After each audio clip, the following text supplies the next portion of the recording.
ಓಂ ನಮೋ ವಾಲ್ಮೀಕಿಯೇ. ನಮಸ್ಕಾರ ಬಂಧುಗಳೇ. ನಾನು ನಿವೃತ್ತ ಪ್ರಾಧ್ಯಾಪಕ ಡಾಕ್ಟರ್ ಅರ್ಜುನ್ ಪಂಗನ್ನವರ್.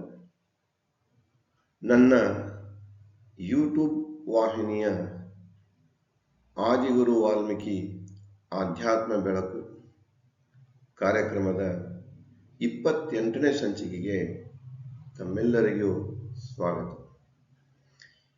ಎಂದಿನಂತೆ ಈ ಸಂಚಿಕೆಯಲ್ಲಿಯೂ ಕೂಡ ನಾನು ಆದಿಗುರು ವಾಲ್ಮೀಕಿಯವರ ಮತ್ತೊಂದು ಶ್ರೇಷ್ಠ ಆಧ್ಯಾತ್ಮ ಚಿಂತನೆಯನ್ನು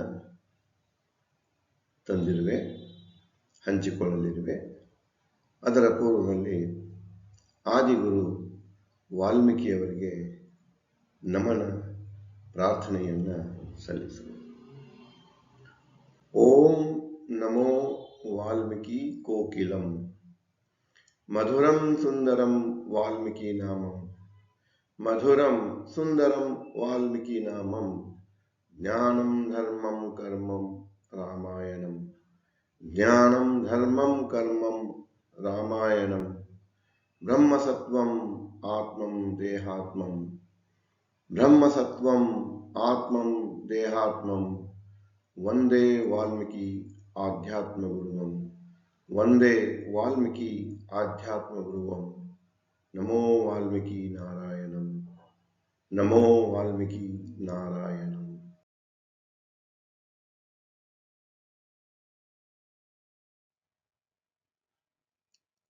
ವಿಶ್ವದಲ್ಲಿರುವ ಪ್ರತಿಯೊಂದು ಜೀವರಾಶಿಯು ಒಂದು ಅದ್ಭುತ ಸಂಯೋಜನೆಯನ್ನು ಹೊಂದಿರುತ್ತದೆ. ಆ ಅದ್ಭುತ ಸಂಯೋಜನೆ ಏನೆಂದರೆ, ಒಂದು ಆತ್ಮ, ಎರಡನೇದ್ದು ದೇಹ.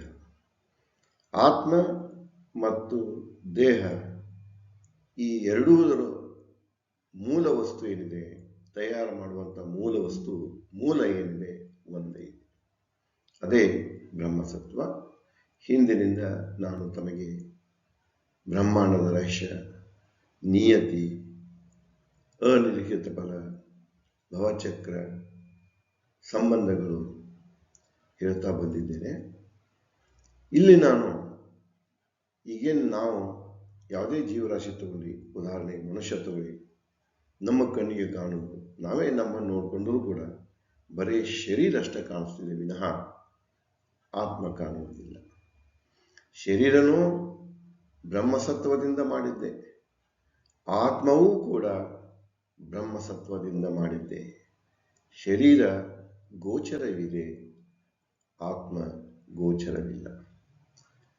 ಆತ್ಮರೂಪಿ ಮನಸ್ಸು, ಆತ್ಮರೂಪಿ ಮನಸ್ಸು ಕೂಡ ಅಗೋಚರ. ಇಲ್ಲೇ ಮನುಷ್ಯ ಮನಸ್ಸು ಒಂದು ಸ್ವಪ್ನ ಸ್ಟೇಜನ್ನು ಹೊಂದಿರ್ತದ, ಸೂಕ್ತ ಸ್ಟೇಜನ್ನು ಹೊಂದಿರ್ತದ. ಸ್ವಪ್ನ ಕಾಣಿಸ್ತದ, ಕನಸುಗಳನ್ನು ಕಾಣ್ತದ. ಇನ್ನೊಂದು ಜಾಗೃತ ಹಂತಿರ್ತದ, ಅದು ಜಾಗೃತ ಮನಸ್ಸು. ಜಾಗೃತ ಮನಸ್ಸಿನಲ್ಲಿ ಪ್ರಜ್ಞೆ ಇರ್ತದ. ಆ ಪ್ರಜ್ಞೆನೇ ಇನ್ನೊಂದು ಅರ್ಥದಲ್ಲಿ ಅರಿವು. ಜಾಗೃತ ಮನಸ್ಸಿನಿಂದ ನಮ್ಮ ಮನದಲ್ಲಿ ಏನು ಅರಿವು ಮೂಡ್ತಿದೆ, ಆ ಅರಿವು ಏನಿದೆ ಅದೇ ನಮ್ಮನ್ನೆಲ್ಲ ಆಡಿಸ್ತಿದೆ. ಆ ಪ್ರಜ್ಞೆ ನಮ್ಮನ್ನೆಲ್ಲ ಆಟ ಆಡಿಸ್ತಿದೆ. ಆ ವಿಚಾರವನ್ನ ವಾಲ್ಮೀಕಿಯವರು ತಮ್ಮ ಮಹಾನ್ ಕೃತಿ ಮಹಾರಾಮಾಯಣದ ನಿರ್ವಾಣಕಾಂಡ, ಅಂತಿಮ ಕಾಂಡ, 6 ಕಾಂಡಗಳಲ್ಲಿ ನಿರ್ವಾಣಕಾಂಡ, ಮೋಕ್ಷಕಾಂಡ ಅಥವಾ ಆತ್ಮ ವಿಮೋಚನೆ ಕಾಂಡ, ಅದು ಅಂತಿಮ ಕಾಂಡ ಇದೆ. ಆ ಕಾಂಡದ ಒಂದು ಶ್ಲೋಕದಲ್ಲಿ ಹೀಗೆ ಹೇಳ್ತಾರೆ, ಪ್ರಜ್ಞೆ ಗರ್ಭದಲ್ಲಿ ಬಂಧಿಸಿರುವೆ ನೀನು. ನೀನು ಅಂದರೆ ಇಲ್ಲೇ ಸಕಲ ಜೀವರಾಶಿಗಳಾಯಿತು. ಬಹಳ ಅತಿ ಸೂಕ್ಷ್ಮನೂ ಇವೆ ಜೀವರಾಶಿಗಳು, ಅತಿ ದೊಡ್ಡವೂ ಇವೆ. ಎಲ್ಲ ಪ್ರಕಾರದ ಜೀವರಾಶಿಗಳು ಇವು ಎಲ್ಲನೂ ಪ್ರಜ್ಞೆ ಗರ್ಭದಲ್ಲಿ ಬಂಧಿಸಲ್ಪಟ್ಟಿವೆ.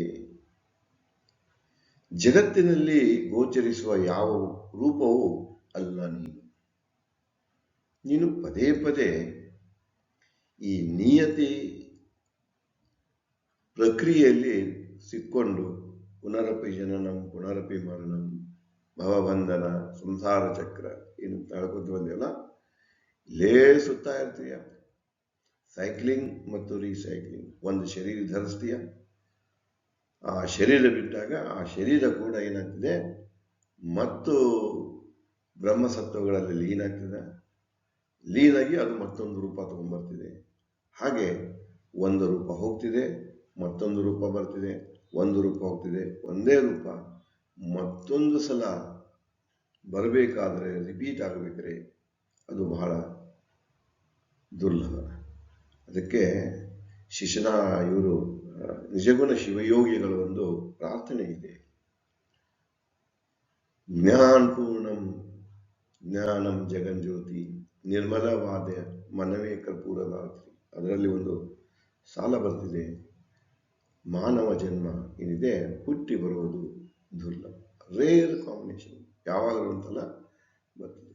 ಇರಲಿ, ಪ್ರಾಣಿಯಾಗಿರಲಿ, ಪಕ್ಷಿಯಾಗಿರಲಿ, ಕೀಟವಾಗಿರಲಿ, ನಾವೇನು ಪದೇ ಪದೇ ಜನ್ಮ ತಗೊಂಡು ಬರ್ತೇವೆ, ಅವು ಯಾವ ರೂಪವೂ ನನ್ನೂ ಅಲ್ಲ. ಅವು ಇಲ್ಲ ಬದಲಾಕೋತಾನೆ ಹೋಗ್ತಾವು. ಅವು ಸತ್ಯ ಅಲ್ಲ ಅವು. ಅದಕ್ಕೆ ಮುಂದುವರೆದು ಹೇಳ್ತಾರ, ಕೊನೆಗೆ ನೀನೇ ಆಗಿ ಅಗೋಚರ ಸ್ಥಿತಿಯಲ್ಲಿ ಕೊನೆಗೊಳ್ಳುವೆ. ನೀನೇನು ಈ ಬ್ರಹ್ಮಸತ್ವದಿಂದ ಬಂದೀಯ, ಮಹಾನಾತ್ಮದಿಂದ ಏನು ಬಂದೀಯ, ಅದರಲ್ಲಿ ನೀನು ಅಗೋಚರ ಸ್ಥಿತಿಯಲ್ಲಿ ಕೊನೆಗೊಂಡು ಬಿಡ್ತೀಯ. ಅದಕ್ಕೆ ನಮ್ಮ ಕಣ್ಣು ಮುಂದೆ ಕಾಣುವಂತಹ, ನಾವು ತೊಡುವಂತಹ ಯಾವ ಶರೀರವು ಶಾಶ್ವತವಲ್ಲ. ಅವು ಇವತ್ತು ಕಣ್ಣಿಗೆ ಕಾಣಿಸಿಕೊಂಡ್ರೆ ಮುಂದೊಂದು ದಿನ ಅವು ಕೂಡ ಮನಸ್ಸಿನಂತೆ ಅಗೋಚರವಾಗಿ ಹೋಗು. ಅದಕ್ಕೆ ವಾಲ್ಮೀಕಿಯವರು ಹೇಳ್ತಾರೆ, ನಾವು ನೀವು ಎಲ್ಲರೂ ಪ್ರಜ್ಞೆ ಗರ್ಭದಲ್ಲಿ ಬಂಧಿಸಿರಬೇಕು. ಅದಕ್ಕೆ ಅವರು ಹೇಳ್ತಾರೆ, ಎಲ್ಲ ಏನಿದೆ ಮನಸ್ಸು ಭ್ರಮೆ, ಮನಸ್ಸಿನ ಸೃಷ್ಟಿ, ಮನಸ್ಸಿನ ಭ್ರಮೆ, ಪ್ರಜ್ಞೆಯ ಭ್ರಮೆ. ಯಾವುದೂ ಶಾಶ್ವತ ಅಲ್ಲ, ಗೋಚರ ಯಾವುದೋ ಶಾಶ್ವತ ಅಲ್ಲ ಅಂತ ಹೇಳ್ತಾರೆ. ಅದಕ್ಕೆ ಇದೆಲ್ಲ ಆಡಿಸೋದು ಏನಪ್ಪಾ ಅಂದ್ರೆ ಪ್ರಜ್ಞೆ. ನಾವೆಲ್ಲರೂ ಪ್ರಜ್ಞೆ ಗರ್ಭದಲ್ಲಿ ಬಂಧಿತ ಅಂತ ಆದಿಗುರು ವಾಲ್ಮೀಕಿಯವರು ಹೇಳ್ತಾರೆ. ಮುಂದುವರೆದು ವಾಲ್ಮೀಕಿಯವರು ತಮ್ಮ ಆಧ್ಯಾತ್ಮ ಬೋಧನೆಯಲ್ಲಿ ಹೇಳ್ತಾರೆ, ಮನುಷ್ಯನು ತನ್ನ ಮನಸ್ಸಿನ ಪ್ರಜ್ಞೆ ಗರ್ಭದಲ್ಲಿ ಲೀನವಾಗಿರುವನು. ಆತ್ಮರೂಪಿ ಮನಸ್ಸಿಗೆ ಎಲ್ಲವೂ ಅರಿವಿದೆ. ಆತ್ಮರೂಪಿ ಮನಸ್ಸು ಹುಟ್ಟಿದಾಗ ಶುದ್ಧ ಇರ್ತದೆ, ಮಳೆ ಹನಿಗತೆ ಮೋಡದಿಂದ ಹೊರಬರುವಾಗ, ನಂತರ ವ್ಯವಹಾರಗಳಲ್ಲಿ ಸಿಕ್ಕೊಂಡು ಆತ್ಮ ಮಲೀನಗೊಂಡು ಮನಸ್ಸಾಗಿರುತ್ತದೆ. ಈ ಮನಸ್ಸಿಗೇನಿದೆಯಲ್ಲ, ಇದಕ್ಕೆ ಎಲ್ಲನೂ ಅರಿವಿದೆ. ಅದಕ್ಕೆ ಹೇಳ್ತಾರ ವಾಲ್ಮೀಕಿಯವರು, ಆದಿಗುರು ವಾಲ್ಮೀಕಿಯವರು, ನಿನ್ನನ್ನು ನೀ ತಿಳ್ಕೊಳ್ಬೇಕಾಗಿದ್ರ, ವಿಶ್ವ ಏನಿದೆ ಅಂತ ತಿಳ್ಕೊಳ್ಬೇಕಾಗಿದ್ರ, ನಿನ್ನ ಮತ್ತು ಇತರ ಜೀವರಾಶಿಗಳ ಮಧ್ಯೆ ಇರುವ ಸಂಬಂಧವನ್ನು ತಿಳ್ಕೊಳ್ಬೇಕಾಗಿದ್ರ, ಮೊದಲು ನೀನು ವೈರಾಗ್ಯ ಬಯಕೆಯನ್ನು ಹೊಂದಬೇಕು.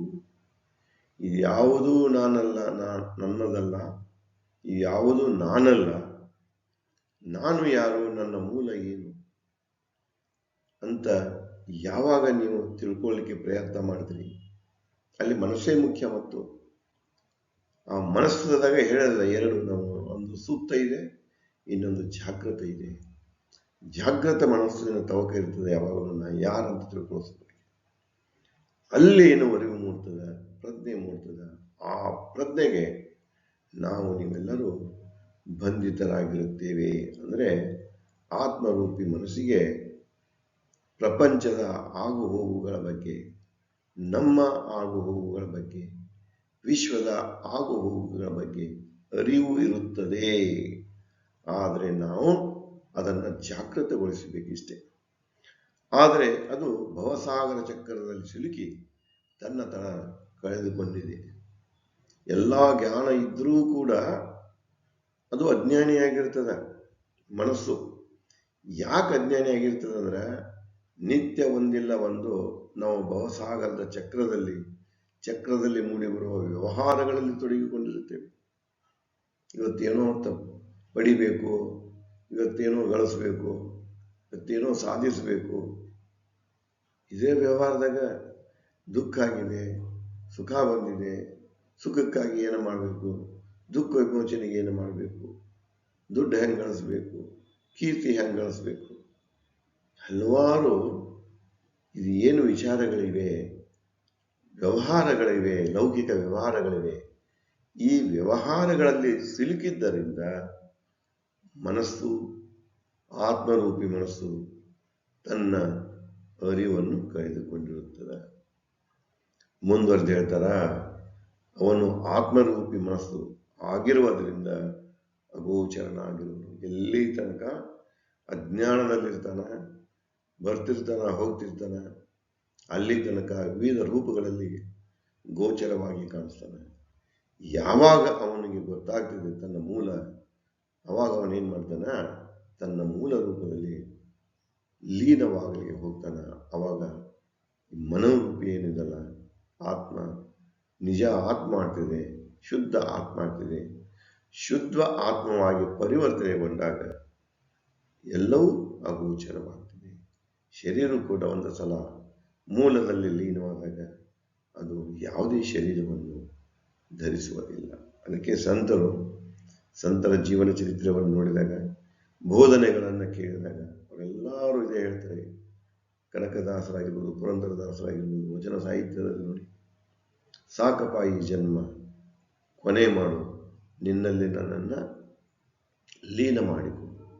ಪ್ರತಿಯೊಬ್ಬರ ಹಂಬಲ ಏನಿರ್ತಿದೆ ಅಂದ್ರೆ, ನನ್ನ ಮೂಲ ಏನಿದೆ ಆ ಮೂಲದಲ್ಲಿ ನಾನು ಲೀನ ಆಗಬೇಕು, ನನ್ನ ತನ ಕಳೆದುಕೊಳ್ಬೇಕು, ಅಗೋಚರ ಆಗಬೇಕು.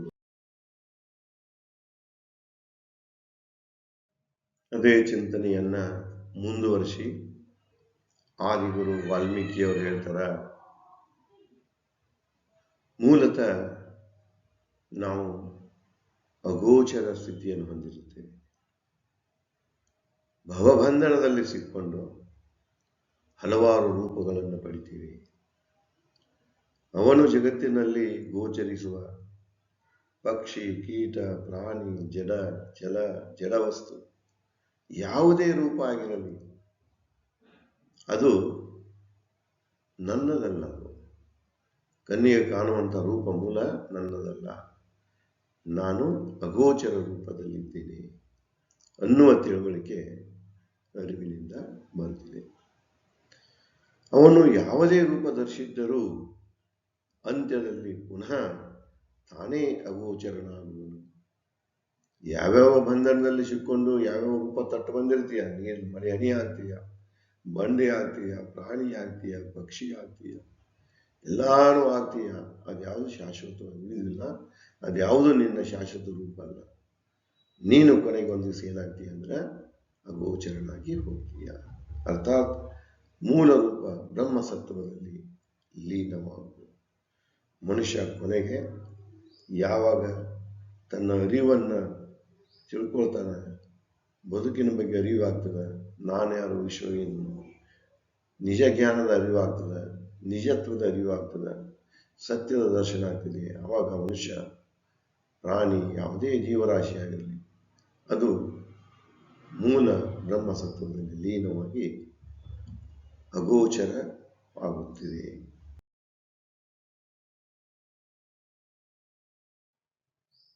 ಅಧ್ಯಾತ್ಮ ಪ್ರಿಯರೇ, ಇಲ್ಲಿವರೆಗೆ ಆದಿಗುರು ವಾಲ್ಮೀಕಿಯವರು ಅಗೋಚರ ತತ್ವದ ಬಗ್ಗೆ ಹೇಳಿದರು.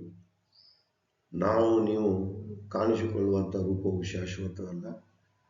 ನಾವು ಬಂದ ಮೂಲವೇ ಬ್ರಹ್ಮಸತ್ವ, ಅದು ಕಣ್ಣಿಗೆ ಕಾಣದ ಶಕ್ತಿ. ನೀವು ಎಲ್ಲರೂ ಆ ಕಣ್ಣಿಗೆ ಕಾಣದ ಶಕ್ತಿಯ ಒಂದು ಅಂಶ. ನಾವು ಎಷ್ಟೇ ಇಲ್ಲಿ ಬಂದು ವ್ಯವಹಾರದಲ್ಲಿ ತೊಡಗಿದ್ರೂ ಕೂಡ ನಾವು ಯಾವಾಗ ಅದರ ಅರಿವನ್ನು ಪಡಿತೇವೆ, ಮನಸ್ಸಿನ ವ್ಯವಹಾರಗಳಿಂದ ಮುಕ್ತ ಆಗ್ತೇವೆ, ಮನಸ್ಸನ್ನು ಶಾಂತ ಚಿತ್ತದಲ್ಲಿ ನೆಲೆಸ್ತೇವೆ. ಅವಾಗ ಏನಾಗ್ತದೆ ಅಂದ್ರೆ ನಾವು ಕೂಡ ಅಗೋಚರವಾಗಿ ಹೋಗ್ತೇವೆ, ಅರ್ಥಾತ್ ಬ್ರಹ್ಮಸತ್ವದಲ್ಲಿ ಲೀನವಾಗಿ ಹೋಗ್ತೇವೆ ಅಂತ ಹೇಳ್ತಾರೆ. ಇದೇ ಪ್ರಕಾರ ನಾನು ತಮಗೆ ಮುಂದಿನ ಸಂಚಿಕೆಯಲ್ಲಿಯೂ ಆದಿಗುರು ವಾಲ್ಮೀಕಿಯವರ ಮತ್ತೊಂದು ಆಧ್ಯಾತ್ಮ ಚಿಂತನೆಯನ್ನು ತಮ್ಮ ಮುಂದೆ ಚರ್ಚೆ ಮಾಡುವೆ. ನನಗನ್ನಿಸ್ತಿದೆ ಈ ಕಾರ್ಯಕ್ರಮ ತಮ್ಮ ಮನಸ್ಸಿಗೆ ಮುಟ್ಟಿರಬಹುದು, ತಮ್ಮನ್ನೂ ಕೂಡ ಆತ್ಮೋದ್ಧಾರದ ಮಾರ್ಗದತ್ತ ಚಿಂತನೆ ಮಾಡಲಿಕ್ಕೆ ಹಚ್ಚಿರಬಹುದು. ಕಾರ್ಯಕ್ರಮ ತಮಗೆ ಮೆಚ್ಚುಗೆ ಆಗಿದ್ದರೆ ನನ್ನ ಈ ಚಾನಲನ್ನು ಲೈಕ್ ಮಾಡಿ, ಶೇರ್ ಮಾಡಿ, ಕಮೆಂಟ್ ಮಾಡಿ, ಸಬ್ಸ್ಕ್ರೈಬ್ ಮಾಡುವುದನ್ನು ಮರೆಯಬೇಡಿ. ಆದಿಗುರು ವಾಲ್ಮೀಕಿಯವರ ಮತ್ತೊಂದು ಚಿಂತನೆಯೊಂದಿಗೆ ನಾನು ಮುಂದಿನ ಸಂಚಿಕೆಯಲ್ಲಿ ತಮ್ಮ ಮುಂದೆ ಹಾಜರಾಗುವೆ. ಅಲ್ಲಿವರೆಗೆ ಧನ್ಯವಾದಗಳು. ಮತ್ತೆ ಸಿಗೋಣ.